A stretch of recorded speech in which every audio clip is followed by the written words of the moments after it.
Okay, does everyone have a piece of paper, the handout? No. Handout. Anyone? I'm gonna hand you this, yeah. Hold on it. Thank Who you. needs one? Anybody? Yeah, you're gonna need some pens, or just one pen, but I have a couple here too. Does anybody need pen? These may not work, but they don't. Also got some pencils. Anybody's a number 2 kind of person? You good? Tom needs one. He wants to borrow mine. I'm not going to share. She won't share it. Okay, and before we jump into this, I want to do a little recap from last time. If you were here, we first talked about what I had envisioned for these 4 classes, this being number 2 of 4. We talked about setting the historical and the cultural context, right? What are these people dealing with in this time period? What's the culture like, and what is their place in history? And then next, we wanted to look at the literary context, which is what we're going to dive into today. So last time, we talked about some of the general info about Corinth. Does anyone remember anything about that? Lots of people coming through. Lots of people coming through. Why? Why are there lots of people coming through? The word that I can't pronounce, right? The isthmus that connected Achaia to the mainland, and so it was much safer to actually take the boats out of the water, drag them across the land for about 3.5 miles, then to go all the way around and circumvent the land, which was a 200-mile, very arduous, very difficult journey. So that brought in a lot of people. Okay, what else? Olympics. Wealthy. Okay, so we have like the step below the Olympics, the games, all right, which brought even more people, a different kind of crowd. I'm sorry, there was something else around here? A lot of gods, like Greek gods. Yeah, so a lot of idol worship and a lot of other gods. And do you remember which one was at the top of Corinth? It was, yes. I believe, right? Yeah. Aphrodite. John, Yes. I was surprised when you said that the size of it, even without all that, the 500,000, 700,000 people. That's huge. I mean, Yeah, that's just very- by it's a itself. very- Just by itself, 500,000 people. And that's just base population, not including the people who are coming through Corinth. That's a lot of people. A lot of people. Are there any other comments, by the way, from last time? Anything that you guys were thinking about? Anything that you wanted to share or had questions? Or... No? All right. So then we also started to look at the context of the letter as a whole, and we began with looking at the individual members of the church that we knew there, the people who were believers. What was the point of all that?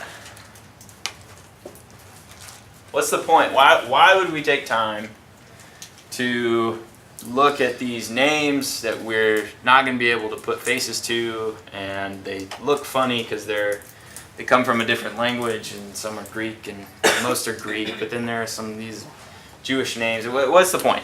I mean, what's the deal? Yeah. So maybe draw a correlation between people that day and us in today's age, so it's more relevant to us. Yeah, because the thing about it is that these are odd names, and we don't really. I've never known a Titius Justus before. I don't know. But that's about as far as the differences go. The differences don't go very far when you really think about it. Like, everyone is dealing with the same stuff. And the same things that these people were dealing with are the same things that we're dealing with today. And maybe in a different place, in a different time, but it's all the same. I mean, and there are things to be learned from this letter, and when we have a better appreciation of the people, to whom Paul wrote this letter to begin with, we then have a better appreciation, I believe, of what the letter was meant to tell them, and for us, what it was meant to tell us. So, now, what I'd like to do is move into this, and I'm not entirely sure how I want to do this. I thought about, and we'll probably do this. I want to break up for just like 5 minutes, and we're going to maybe get in some groups. Everybody comfortable with that? Just little groups, and maybe just read through. We'll each have a section. Your group will have a section, chapters 1 through 4, 5 through 7, etc. And what I would like for us to be able to do, and does everyone does have this, right? Okay, what I would like for us to do is to be able to fill in kind of this 1 Corinthians overview here, just so that, and here's my hope for this, is that this is a piece of paper that hopefully we can have just kind of a general idea of what this letter is all about, be able to write notes and stuff, whatever your heart desires, in the margins, even on the back, and then be able to fold it up and then put it in your binder. And while we're getting to the meat part of the class, when Mitch takes back over, when he gets back, that maybe we could be able to open that up, maybe be able to consult the information that's on here and be able to have a better appreciation of, okay, how is love patient, and what did that mean to the Corinthians, and why is that important? Are you following me and tracking with me? Everybody good with that? All right. So let's go ahead and split up, and we'll have just multiple groups. And let's just go ahead, if you guys are okay, if you guys will take that first section, chapters 1 through 4, and then the second row, if you guys are okay getting together and doing chapters 5 through 7. And then from Vic over, if you guys would do 8 through 10, and then 11 through 14, that back row there. And then since there's 2, this works out perfectly. Chapter 15, these 2 rows right here. So 16? Let's do 16? just 15. Just 15. We're going to leave 16 because technically it's, I say there are like 5 sections to this because this is really kind of a personal greeting and comments. So let's do that. So yeah. So you can go ahead if you. Come on over, Paul. Yeah, ready, break. Hey John, are we doing the response as well, or are we just looking Yeah, tell me what the. Yeah, I'm sorry. Thank you for clarifying.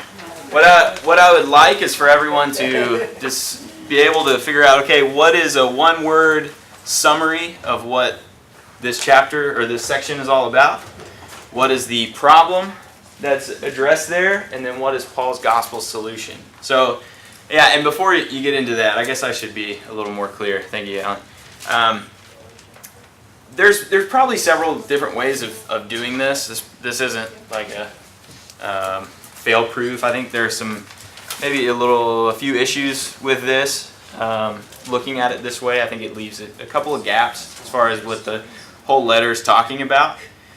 But for the most part, I think, at least for our purposes, I think it will work out fairly well. Give us an idea of what the letter is about. So, Do you want just, so if there's several different problems in the chapter, what are we doing? main idea. Just the main idea. Why that chapter's there? Yes. That section. So yeah, 5 minutes.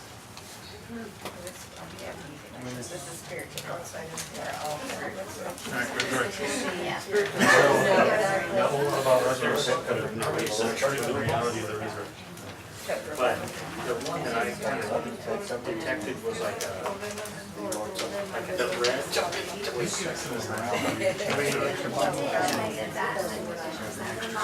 sexual immorality covers the guy that his wife in chapter 5. Begins with that chapter, like at the end of chapter 6, flee sexual immorality. And then he does talk at the beginning of chapter 7 about husbands and wives and how which is the answer. The Lord chapter 6 on the Let me slow you down the fundamentals for you. So that's like 1,000. You raised from the dead. You understand? This is fundamental. But if we had one thing, it's probably what we pick. It says in the first one, it says the food I thought sacrifice. that the first conference was really Can we be more interesting. specific? About brothers and brothers, Outside influence. because maybe it's just because I've been a part of Monte Vista for 15 years, but I can never imagine like a Christian doing another Christian, like how far off you have to go for that to happen. Well, what's your problem identified? Denying the resurrection? I'd say like false witnesses and doubtings and denials of the resurrection. Like all of those lumped in. 13's no less? All about This is in the response we're giving. Ready for it? How can you be risen in Christ? Yeah, John 14 is tongues. What to do with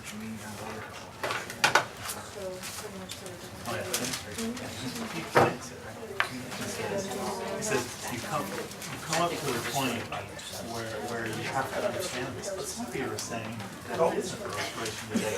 But don't you understand? Hey, John, we're just doing 5%. That's correct. Yep. My thing keeps saying, take care of your liberties, and the use of liberties. Oh, yeah. So, yeah, the problem is maybe the misuse of liberties. Proper use of liberties. Yeah, like 14 is speaking in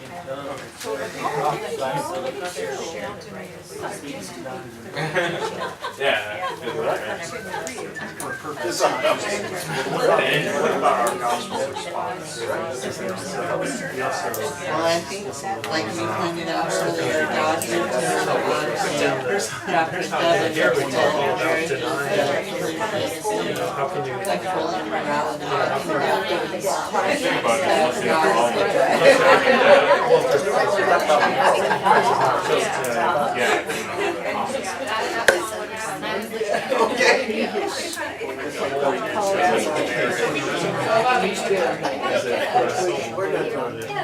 Good example.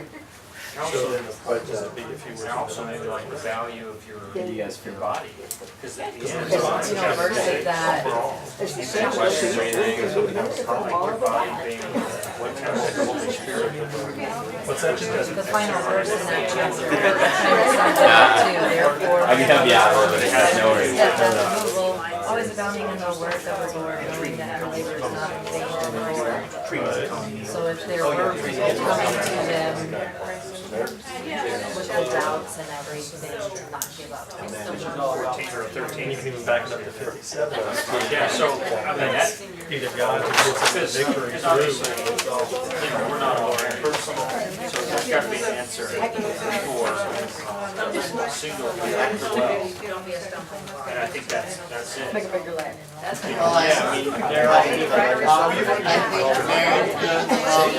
we're married to God in a way too by being Christians. So even single people can be considered married to God. Portia, what you got? Sure. You want. And then I agree with you. Well, no. You're showing on your tongue. Let's see, where was that about? Oh, yeah, the 42nd verse. Resurrection's only.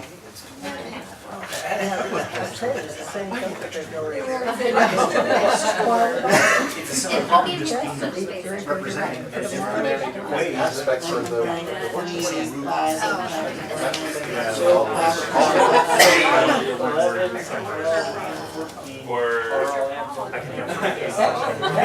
Does anyone need any more time? How's everybody looking? Y'all are good?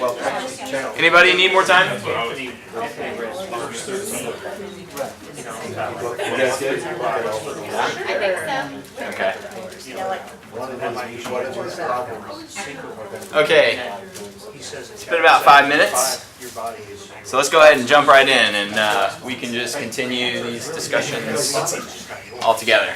So. Okay, so chapter 1 through 4. Which means you really. My group right over here. What do you think? One word summary of what this section. We said division. Division. Yeah, that's what I had as well. Divisions, okay, and well, I'm sorry, I'm jumping ahead of myself a lot tonight. But one of the things that you can find in this letter in particular is you have these issues pop up, okay, that all of you are aware of now, right? After having discussed them, there are these issues that pop up, and what happens is Paul essentially goes through and he states the problem, and then he'll turn around and then he'll offer a gospel solution / perspective on it. Okay, so that's what I'm looking for. I should have been more clear before we started, but so chapters 1 through 4, picking back up with you guys. Divisions. All right, what was the problem? I mean, give me some. What do you think? What's the issue there? What about Well, we divisions? had them thinking, worldly thinking, being proud of their gifts. What's the others? Oh, I am of Paul, I am of Apollos. Yeah. Those kinds of things. Yeah. So they were picking sides, Yeah. right? They lost their head. And forming cliques.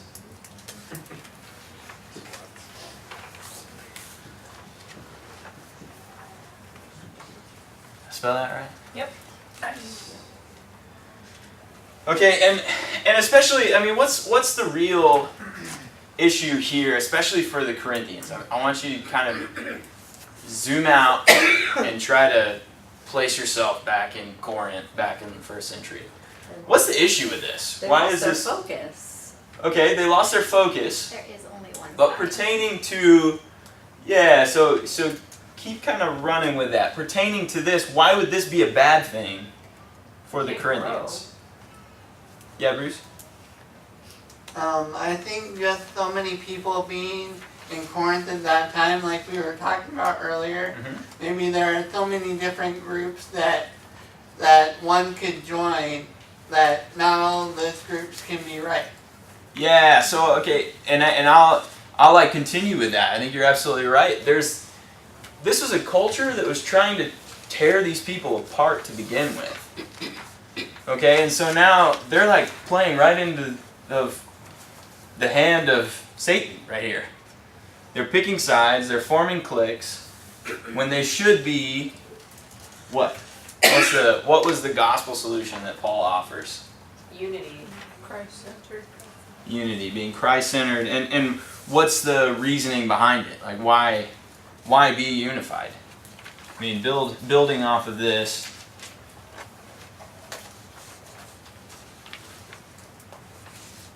Unity, because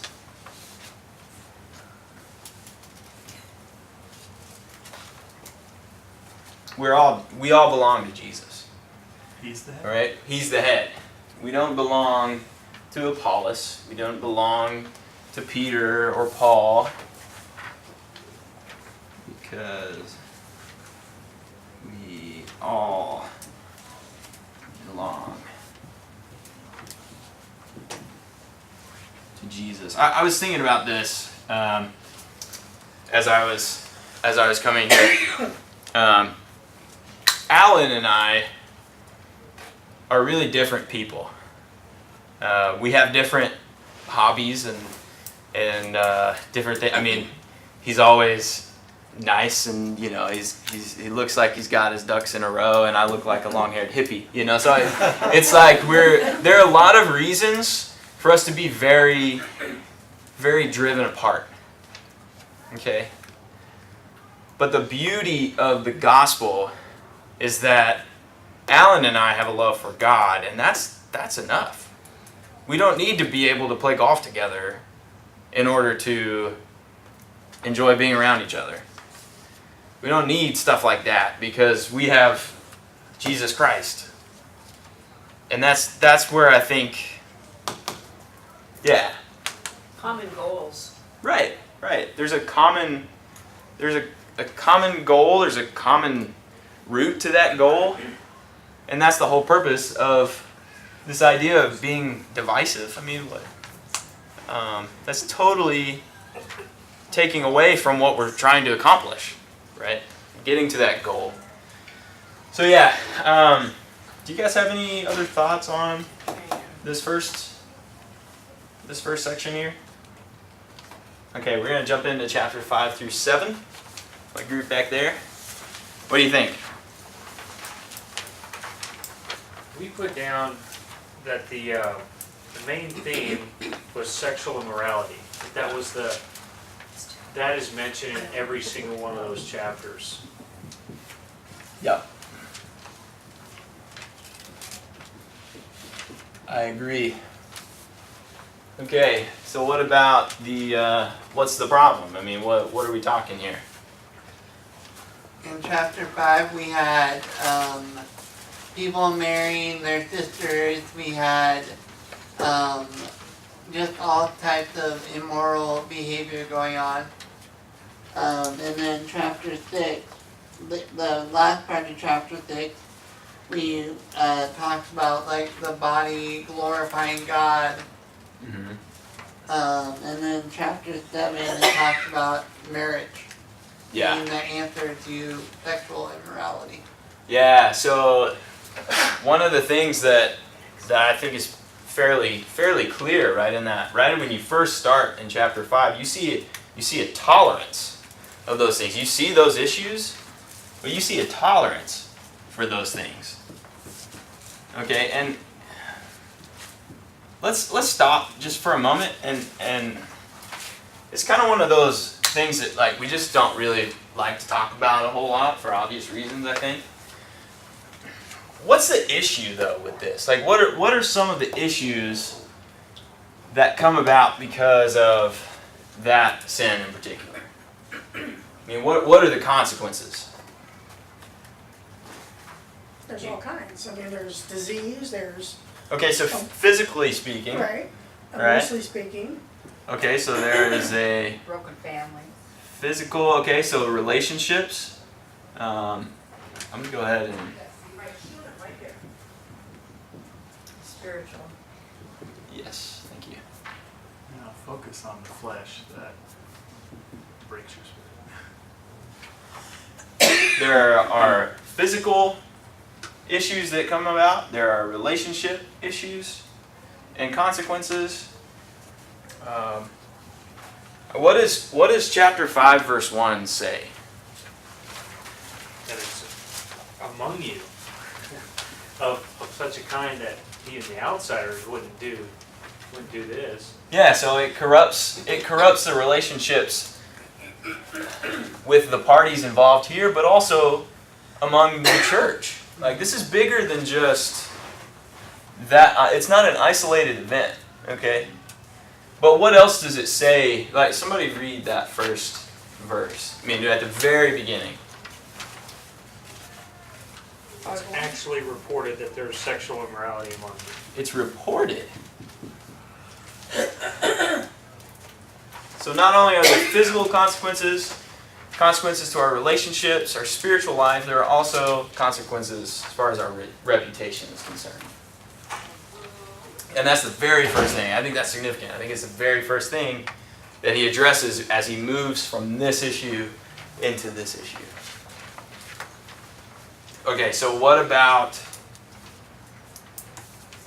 I'm going to go ahead and say, I mean, spiritual, I think we all have an idea of what that means. I think that's right, but I'm going to go ahead and throw in our minds as well. Because there's also an aspect of, yes, this is sinful and this separates me from God, absolutely. But this isn't something that can be done and is just done. There are lasting consequences for our bodies, for our minds, relationships, reputation, and certainly our spiritual standing with God. Okay, so what is the What is the gospel solution that Paul offers? In chapter 7, it's marriage. It's marriage, okay? So having a sanctity, a respect for marriage, the marriage relationship, yeah. And even more broader, like an appreciation for your body. Mm-hmm. Why? The holiness of your body, because it's the temple of the Lord. Yeah. This is something that absolutely fascinates me, and you know when there's something that you know is in the text, and you kind of like, man, I can just like hear whispers on the other side of the door. There's something about being the temple of God, where it started from back in the Old Testament, and then how that imagery merges into the new covenant. There's like way more there than I have an appreciation for, and so yeah, if you have any thoughts on that, I'm all ears, because I think it's fascinating. Because the whole point of being a temple, like that's where God is, right? This is where God is. We are where God is. That's what is essentially, that's the argument that Paul is making. That we are where God is. And how can we let this abide with this? Makes no sense. Does not mesh. Jason, I saw you, and then I'll grab you. Well, to your point there, kind of going back to the original, sexual immorality is so heinous. It's the only cause for a divorce, for someone to be able to move on. Yeah. That breaking of a bond. It's related to the relationship between God and Christ being the head and the church, and whenever the Israelites or us, we leave or turn our backs and go to another God, it's considered to be an adulterous relationship. Mm-hmm. Yeah. Taking that to the next level, with us being a temple of God, when we have God in our hearts and our minds and everything like that, He can't have association with sin. So if we are using our body for sexual immorality, He can't be in there, in that spot. Right. Because He'll have no association with that whatsoever. Right. And so if He's in our physical, if sexual immorality is in our physical lives, God's not in our physical lives. If sexual immorality is in our relationships, God's not in that relationship. If sexual morality is in our spiritual thought process and accepting it, God's not there in that. If that's part of our reputation is not showing Christ reflecting off of us as Him being the ultimate light and us reflecting a Christ-like life. And if it's in our minds, He's not in our minds. He can't be where sin is. Yeah, yeah. Great thoughts. Great thoughts. Do you have something? Jason said pretty much what I was going to say. I couldn't have done it that well, but you were saying, I couldn't either. That's why I just moved on.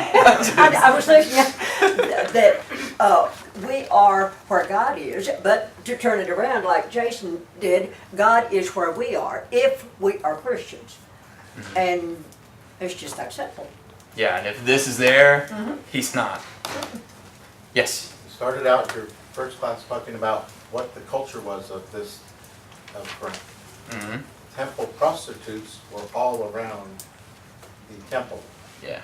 And so the Holy Spirit uses and says, your sexual immorality at home, outside of home, is a reputation. Don't you know when you go up to that temple, that idol temple, you are a temple of God. It uses the same word. It says, you are a temple. Yeah. And therefore, that's a really good thought. Really therefore, what are you doing? Yeah, I'm. He goes on to say that with your body and your spirit, they're one in God. Yeah, I feel very confident in saying that that's exactly where their minds went. Like temple, oh, well, there's the Aphrodite temple, where sexual immorality is rampant. No, this is the gospel solution, right? So, Bruce, and then we're going to move on, because we got to get going. I wasn't even going to bring this up because it doesn't really have anything to do with sexual immorality, but what really intrigued me was the first 11 verses of chapter 6, where it talks about brothers doing brothers but that goes back to the relationship that Jason was talking about and having that godly mindset with each other. God said, we can't have brothers doing brothers because I am the ultimate judge and I'm the only one who gets to judge people. And if we go to an outside source other than God, then that's not going to be a righteous judgment. Yeah, yeah. Good thoughts. Good thoughts. Okay, we're gonna move ahead for a second time. Chapter 8 through 10. Is that back row? What you got for me? It's my one-word summary. Go big, go. We don't have one word, we have a phrase. Okay. But it's, we got misuse of liberties. Misuse of liberties. Okay. I think you're right. What example does he use? I think that's probably a better summary, but for the sake of having a one-word summary, and so because I think that'd be easier to. Things pertaining to idols. So I'm gonna say food. We're just gonna say food. All right. Everybody good with that? Yeah. Too bad. No. Okay. But what's the problem? You alluded to it in the summary, but what was the problem there? Well, in chapter 8, they mentioned giving sacrifices to idols. Mm-hmm. And it had to do with eating food that was offered to idols. And in one situation it was okay, but in another situation it wasn't. Right? Okay. So I think the problem kind of boils down to the Corinthians. They were free. They had these liberties, right, in Christ, to eat meat sacrificed to gods, which are not gods, right? They're just stone and wood, and that's all they are. But they were becoming a stumbling block both to believers and unbelievers as a result. So they were taking advantage of their liberties. Laughing at my handwriting? I'm kidding. Demanding our liberties at any cost. Yeah. They were taking advantage of them at the expense of believers and non-believers. Okay? And we don't have a whole lot of time. I wanted to get into this a little bit more. I don't think we're going to have a whole lot of time to do that. So, is everybody good with this? Everybody kind of clear as mud, right? Everybody's good with what the issue was? Yeah? It's been touched on a lot, so. Okay. Yeah, true. Ryan's done a thing or two on this, not too long ago. So what is the gospel solution that Paul offers? 9 verse 12. Which says what? Don't be a stumbling block, basically. Yeah. So don't be a stumbling block, which necessarily implies that Paul enslaved himself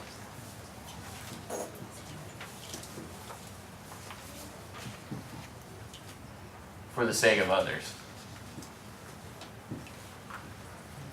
It basically says give up everything to save as many as you can. Yeah. Don't give anyone an opportunity. Don't give anyone an opportunity to blaspheme the cross. Because it's your right to be able to eat meat sacrificed to idols.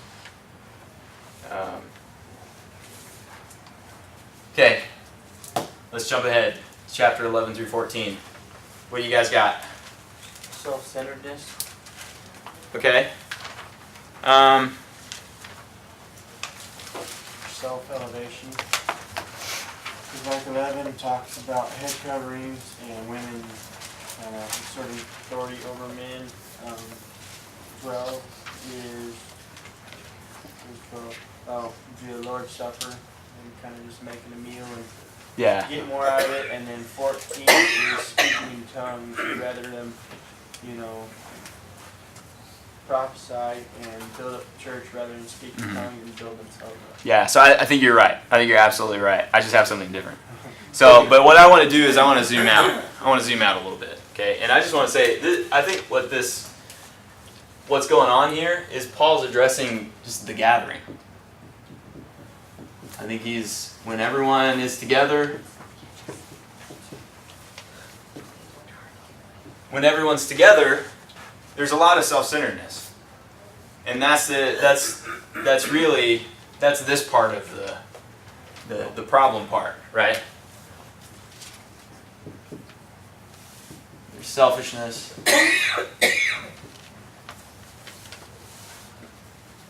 What else? Do you guys have anything else there? I mean, that's kind of the main on all three of them.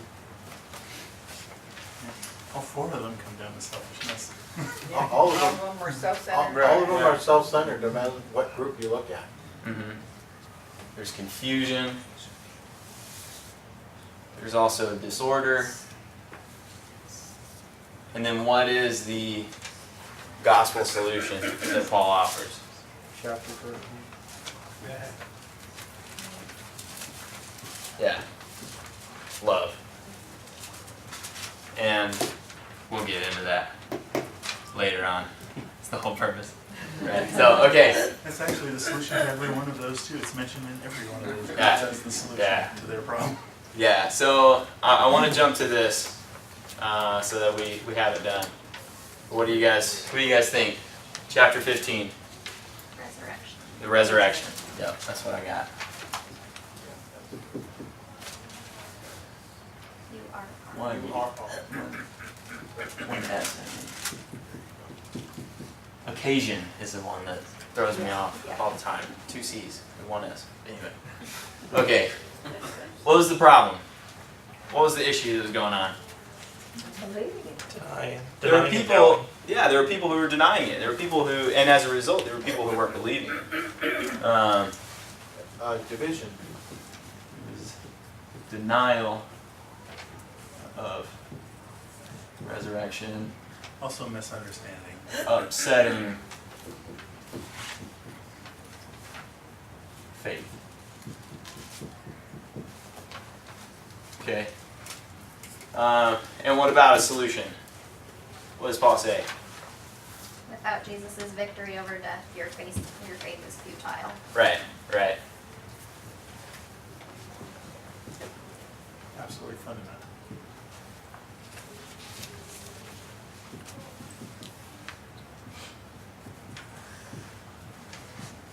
Without it, nothing else matters. And it's interesting because the way that he argues this is he starts with, okay, this is what was most important. This was the most important thing that I got. And then he goes on to these people who were able to give, were able to testify, a first person testifying? Testimony. There we go. I wanted to say testification. I was like, that's not right. Hold on. Testimony. First, yeah. So he starts out, and you see how he builds his argument there, though? He starts out with the testimony.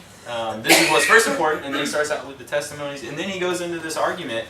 If Jesus wasn't raised, what are you doing here? That's essentially what he says. He says, what's the point of all of this? Like, if Jesus wasn't raised, we're just a bunch of idiots. What are we doing here? Why are we living like the scum of the earth if Jesus wasn't raised? What did Solomon say? All is vanity? Yeah. What's the purpose? There's no Eat, purpose. drink, and be merry. Yeah. Okay. Man, I had a lot more that I wanted to be able to talk to you about, but we'll jump into it on Sunday. Do whatever you like with these. I would encourage you to maybe hang on to them, fold them up, be able to reference them later on in the class, and hopefully it'll be of help to you. And next week, I'm going to ask homework. You have homework. If you'll read chapters 12 through 14 for Sunday. And that's what we'll be focusing on mainly. And then we're going to get into a little bit of application next time. Okay, now here you come help me out. There you go, kid.